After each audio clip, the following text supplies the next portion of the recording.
আমার নাম হলো S K. Randarne, deputy engineer, government of Maharashtra, water supply department. আমি একজন অমুসলিম, নন মুসলিম। আমার প্রশ্নটা হলো যে আমাদের এই পৃথিবীতে কেন এত ধর্ম সৃষ্টি হয়েছে? আমাদের চারপাশে এত বেশি ধর্ম কেন? আসসালামু আলাইকুম রহমতুল্লাহি বরকাত। সুপ্রিয় দর্শক মণ্ডলী, একজন হিন্দু মানুষ ডক্টর জাকির নায়েককে প্রশ্ন করছেন যে আল্লাহ তাআলা কেন পৃথিবীতে এত ধর্মের সৃষ্টি করেছে। খুবই কঠিন একটি প্রশ্ন। তো প্রশ্নের উত্তরটি আমরা জেনে আসবো ডক্টর জাকির নায়েকের কাছ থেকে। তো সম্পূর্ণ ভিডিওটি দেখতে থাকুন। ভাই একটা প্রশ্ন করলেন যে পৃথিবীতে এত ধর্ম কেন, এটা প্রথম প্রশ্ন।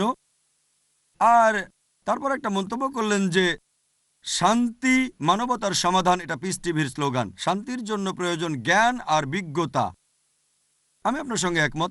আপনার প্রশ্নের প্রথম অংশটা নিয়ে যদি বলি যে পৃথিবীতে কেন এত বেশি ধর্ম, আমাদের বুঝতে হবে যে সর্বশক্তিমান ঈশ্বর, আমাদের স্রষ্টা আল্লাহ সুবহানাহু ওয়া তাআলা পাঠিয়েছেন মাত্র একটা ধর্ম।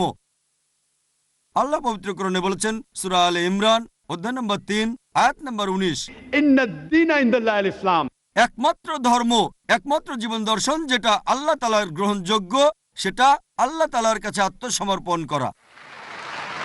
আল্লাহ তাআলা মাত্র একটা ধর্মই পাঠিয়েছেন। আর যত নবী রাসূল পৃথিবীতে এসেছেন, যেমন ধরেন আদম, ইব্রাহিম, মুসা, ঈসা, মুহাম্মদ, ওনারা সবাই শান্তিতে থাকুন। তারা মানুষকে একটা শিক্ষায় দিয়েছেন, আল্লাহর কাছে আত্মসমর্পণ করা। এখন আরবি ভাষায় যদি কেউ আল্লাহ তাআলার কাছে আত্মসমর্পণ করে তাহলে তাকে বলা হয় মুসলিম। আর ইসলাম, এই আরবি শব্দটার মূল আরবি শব্দটা হচ্ছে সালাম, যার মানে শান্তি। এর আরেকটা মূল আরবি শব্দ হচ্ছে সিলম, যার মানে আল্লাহ তাআলার কাছে নিজের ইচ্ছাকে সমর্পণ করা। তাহলে এক কথা ইসলাম মানে আল্লাহ তাআলার কাছে আত্মসমর্পণের মাধ্যমে শান্তি অর্জন করা। তাহলে আমাদের স্রষ্টা আল্লাহ তাআলা পাঠিয়েছেন মাত্র একটাই ধর্ম। তবে সময় বদলানোর সাথে সাথে ধর্মগ্রন্থগুলোও বদলে গেছে, বিকৃত হয়ে গেছে, নতুন জিনিস ঢুকেছে। আর এই ধর্মগ্রন্থ বদলানোর ব্যাপারে আল্লাহ পবিত্র কোরআনে বলেছেন, সূরা বাকারা অধ্যায় নম্বর 2 আয়াত নম্বর 79, ফাওয়াইলুল লিল্লাযিনা ইয়াকতুবুনাল কিতাবা বিআইদিহিম সুম্মা ইয়াকুলুনা হাযা মিন ইনদিল্লাহ লিয়াশতারু বিহি সামনান কালিলা ফাওয়াইলুল লাহুম মিম্মা কাতাবাত আইদিহিম ওয়াইলুল লাহুম মিম্মা ইয়াকসিবুন।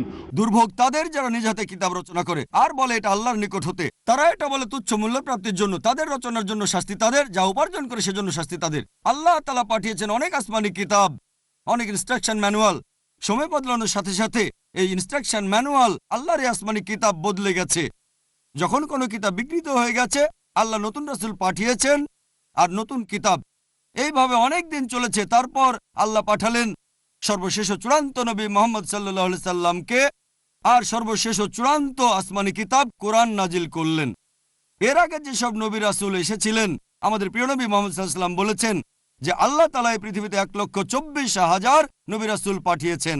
পবিত্র কোরআনে মাত্র 25 জনের নাম বলা হয়েছে, অন্যদের নাম আমরা জানি না।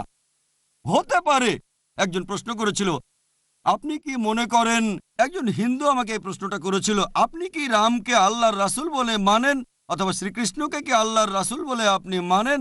আমি বলবো, যেহেতু নামটা কোরআন হাদিসে উল্লেখ করা নেই, আমি জানি না। আমি জানি না, হতে পারে রাসূল অথবা নাও হতে পারে, নিশ্চিত করে বলতে পারছি না। তবে কথাটা মানতে হবে, যেসব নবী রাসূল এসেছেন নবী মুহাম্মদ সাল্লাল্লাহু আলাইহি সাল্লামের আগে, তারা ছিলেন সেই সময় আর সেখানকার মানুষের জন্য। তাহলে রাম যদি আল্লাহ রাসূল হয়েও থাকেন, যদি কৃষ্ণ আল্লাহ রাসূল হয়েও থাকেন, তারা এসেছিলেন সেখানকার মানুষ আর সেই সময়ের জন্য। বর্তমানে পৃথিবীর সব মানুষ, তারা থাকতে পারে ভারতে অথবা আমেরিকায় বা সৌদি আরবে বা কানাডায় বা ইংল্যান্ডে, পৃথিবীর যে কোনো জায়গায় তারা মানবে সর্বশেষ ও চূড়ান্ত নবী মুহাম্মদ সাল্লাল্লাহু আলাইহি সাল্লামকে এবং সর্বশেষ ও চূড়ান্ত আসমানি কিতাব পবিত্র কোরআন। আল্লাহ আমাদের কথা দিয়েছেন সূরা হিজর অধ্যায় নম্বর 15 আয়াত নম্বর 9 যে আমি কোরআন অবতীর্ণ করেছি, সেটা আমি সংরক্ষণ করব। তাহলে আল্লাহ তাআলা পাঠিয়েছেন মাত্র একটা ধর্ম, সেটা হচ্ছে আল্লাহ তাআলার কাছে আত্মসমর্পণ করা। ইসলাম মানে আল্লাহর কাছে আত্মসমর্পণ করার মাধ্যমে শান্তি অর্জন করা। আর আপনি বললেন জ্ঞান এবং বিজ্ঞতা দিয়ে শান্তি অর্জন করা যায়। হ্যাঁ, কার কাছ থেকে জ্ঞান? সবচেয়ে সেরা কে? আল্লাহ তাআলা আমাদের স্রষ্টা। কে সবচেয়ে জ্ঞানী? আল হাকিম, তিনি আল্লাহ সুবহানাহু ওয়া তাআলা মহান স্রষ্টা। তাহলে শান্তি অর্জনের সেরা উপায় হচ্ছে সেই জ্ঞান এবং নির্দেশনা মেনে চলা যেটা আমাদের স্রষ্টা আল্লাহ সুবহানাহু ওয়া তাআলা পাঠিয়েছেন। আশা করি উত্তরটা পেয়েছেন।